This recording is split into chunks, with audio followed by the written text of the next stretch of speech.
Assalamualaikum warahmatullahi wabarakatuh. Kembali lagi bersama kami di Ketapang Demokrasi. Ketapang Demokrasi kami memberikan apa yang baliho tidak bisa sampaikan.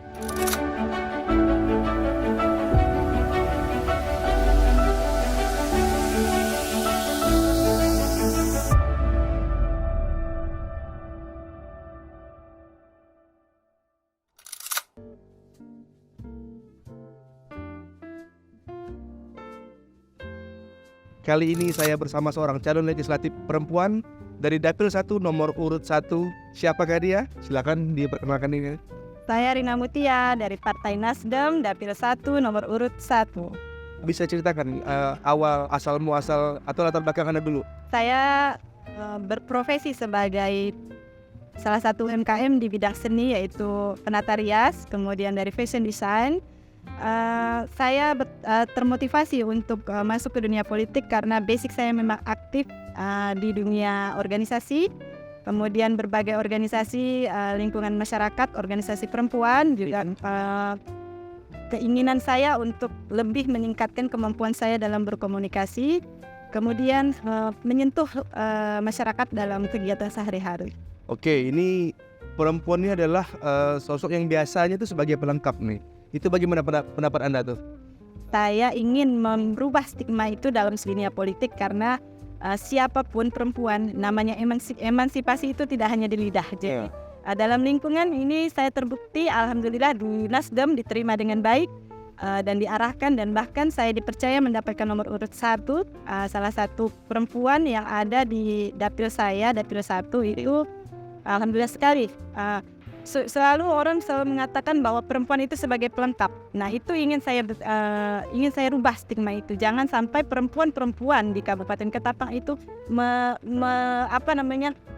hanya membenarkan bahwa stigma itu. Karena kita perempuan juga bisa. Dan bahkan DPT terbanyak di Ketapang, bahkan semua itu kan penduduk terbanyak itu perempuan. Nah, suara perempuan itu adalah suara terbanyak. Kenapa perempuan tidak bisa berhasil untuk di legislatur? Kan ada banyak sekali ini caleg-caleg nih. Apa yang membuat Kak Rina berbeda dari orang-orang lain? Dari semua caleg yang ada, apa bedanya dengan Kak Rina? Bedanya ya mungkin karena saya merintis dari belajar berorganisasi itu dari hal organisasi terkecil.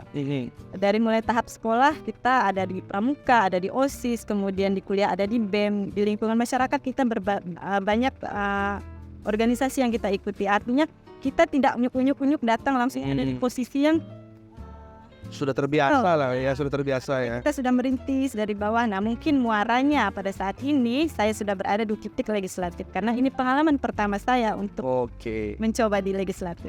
Kan dapil 1 nih. Iya. Bisa ceritakan seberapa kenal Kak Rina dengan dapilnya?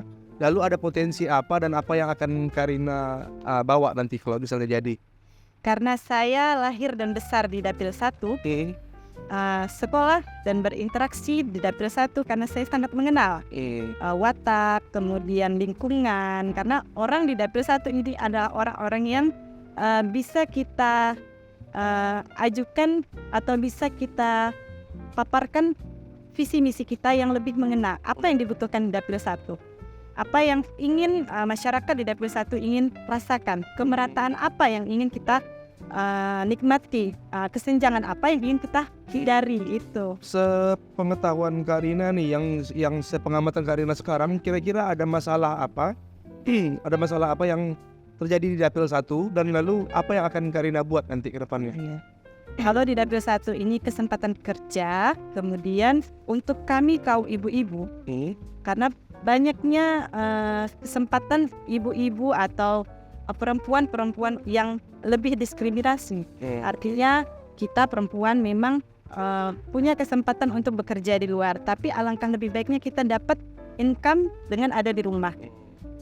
Kita bisa menerapkan ekonomi kreatif, ibu-ibu yang tetap bisa menjalankan pekerjaan sebagai tanggung jawab sebagai ibu rumah tangga. Setelah itu kita bisa adakan pelatihan untuk ibu-ibu bisa memberikan hasil income untuk keluarganya sendiri. Kemudian tingkat stunting itu ada dalam visi misi saya. Kenapa? Karena kita di dapil 1 harusnya malu karena kita punya tingkat stunting ada di dapil 1. Waduh, Nah, banyak yang tidak tahu. Kok bisa ya? Nah, tinggi ya? ada stunting di dapil 1 yang harusnya mungkin lebih cepat tersentuh oleh pemerintah. Apa? Karena untuk percepatan atau penanganan stunting itu tidak dimulai saat itu, karena dimulai dipersiapkan dari usia pernikahan yang cukup dan maksimal, kemudian asupan gizi untuk sang ibu, kemudian proses melahirkan dan untuk membesarkan anak atau bayi tersebut. Oke, artinya nanti fokusnya ke situ ya. Mungkin karena saya perempuan ya. Iya. Mungkin Perempuan paling mengenal perempuan ya. Oke. Saya mengelola uang belanja. Iya. Harga barang itu mahal atau tidak. Kemudian kita mengelola rumah tangga, membesarkan anak. Kemudian apa permasalahan di lingkungan kita seputar. Nah, perempuan ini kan masalahnya kompleks. Nah, artinya mudah-mudahan dengan saya hadir di dapil 1 ini bisa menyerap lebih banyak aspirasi atau kendala-kendala yang ditemui, karena sepanjang perjalanan saya untuk keliling berkomunikasi dengan warga itu masalahnya kompleks. Oke, tapi bisa lah ya, artinya bisa didengarkan gitu ya. Insyaallah. Misalnya nih pahit-pahitnya, nggak terpilih nih misalnya, apa yang akan kakak lakukan setelahnya? Karena saya basic organisasi, basic aktivis, saya akan kembali seperti biasa. Kembali dengan beraktivitas karena saya berorganisasi. Ikut pileg atau tidak ikut pileg ya beginilah saya dengan segala aktivitas saya. Ada satu yang menarik nih, kakak ini punya slogan kak. Apa bunyi slogannya kak? Tegas, cerdas, berintegritas. Oke, bisa diceritakan tuh apa maksud dari slogan itu? Karena kita perempuan, khususnya perempuan, kita harus punya komitmen, punya ketegasan. Artinya ketika kita bisa tegas untuk membentengi diri kita sendiri, orang luar atau efek-efek luar itu akan tercover. Kalau kita mengcover diri sendiri, karena sifat tegas ini akan menghalangi nilai-nilai yang mungkin akan menjatuhkan kita, karena image bahwa perempuan itu lemah itu masih ada, dan itu body berangus gitu ya. Kita harus mulai dari diri kita sendiri. Ya. Kemudian cerdas, karena kita perempuan juga kaum adik-adik yang lain, saya ingin mengutamakan pendidikan. Pendidikan itu tidak hanya ada di bangku sekolah, tapi kita punya lembaga-lembaga keterampilan. Nah, cerdas itu karena kita akan mempersiapkan melahirkan generasi ibu-ibu cerdas untuk anak bangsa yang hebat. Kemudian berintegritas ya kompleks ya. Ya, karena saya ingin bahwa kita dengan cerdas, dengan tegas itu akan melahirkan sesuatu yang berintegritas.